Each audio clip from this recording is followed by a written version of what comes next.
এই যুবক তুমি দাঁড়াও, সবাই লক্ষ্য করবেন না, ওকে কেউ ভিডিও করিও না, পরে লজ্জা পাবে ইন্টারনেট আসলে। তোমাকে এখন শুকরের মাংস দেবো, খাবা? কেন খাবা না?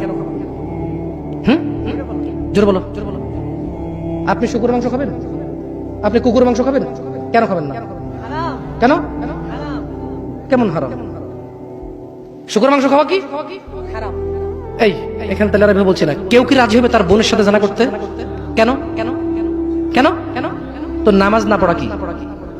শুকরের মাংস খাচ্ছ না হারাম দেখে, নামাজ ছেড়ে দিচ্ছ, তো সেটা তো হারাম। তার মানে তোমার যদি স্বাদ লাগতো আর তোমার বাপ মা যদি শুকরের মাংস খেতে, তুমিও খাইতা, হারাম আর বাস্তা।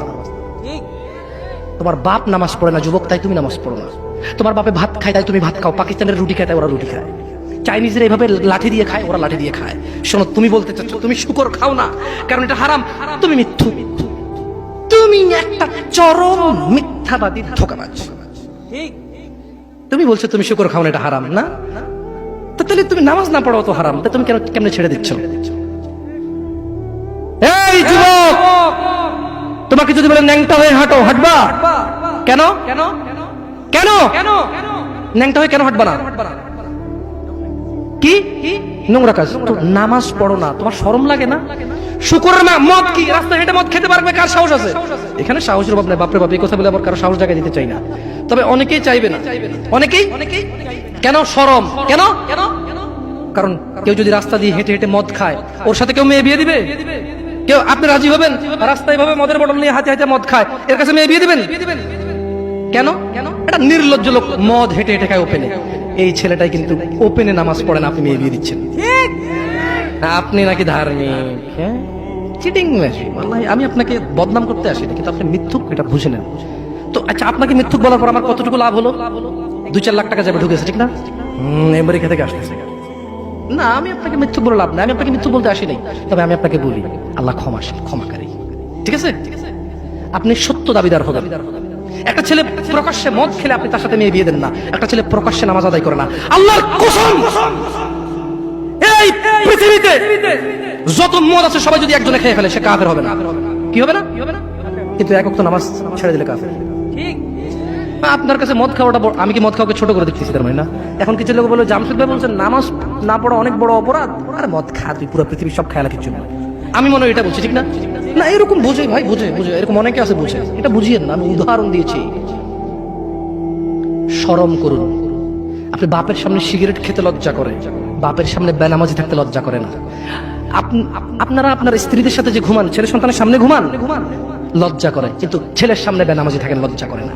আপনি বুঝেন, এই পৃথিবীতে লা ইলাহা ইল্লাল্লাহ বলার পরে, লা ইলাহা ইল্লাল্লাহ বলার পরে, ওয়া আন্না মুহাম্মাদুর রাসূলুল্লাহ বলার পরে শিরক, আল্লাহর সাথে অংশীদারিত্ব হচ্ছে সবচেয়ে বড় অপরাধ, ঠিক আছে?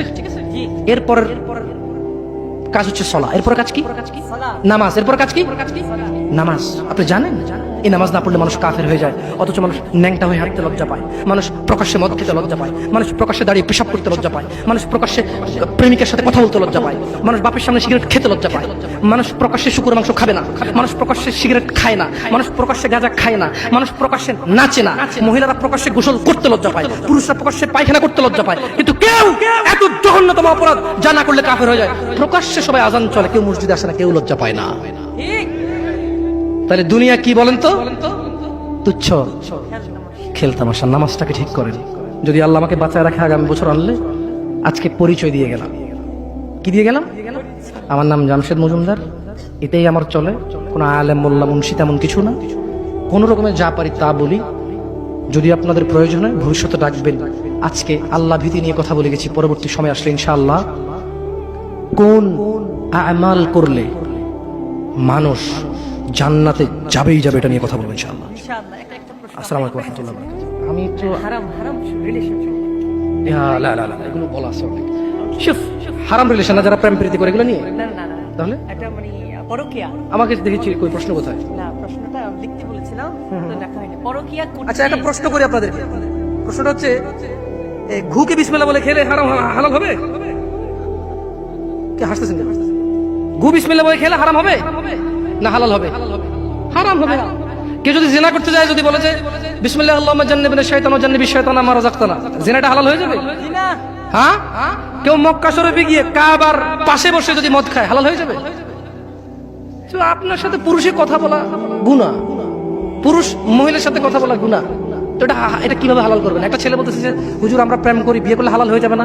আমি বললাম বলদ, বিয়ে করলে তোর প্রেমটা হালাল হবে না, ওটা তো গুনাহ।